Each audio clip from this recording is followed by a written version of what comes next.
Hello everyone, আজকে order করেছিলাম আভেন story থেকে একটা চিজি গার্লিক ব্রেড আর একটা pastry, chocolate pastry. One eternity later.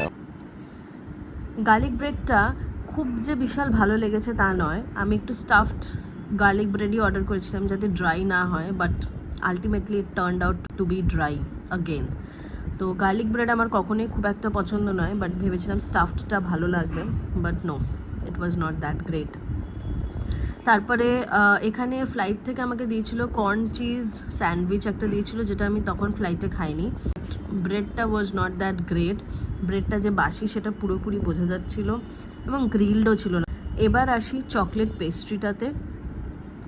Chocolate পেস্ট্রিটা ওয়াজ রিয়েলি গুড, মানে যারা মিষ্টি খেতে ভালোবাসো আমার মতো, তো আই উইল হাইলি রেকমেন্ড একবার খেয়ে দেখো। ভিডিওটা কেমন লাগলো অবশ্যই লাইক, শেয়ার, কমেন্ট আর সাবস্ক্রাইব করে জানিও। দেখা হবে খুব শিগগিরই পরের একটা মিনি ব্লগে। বাই।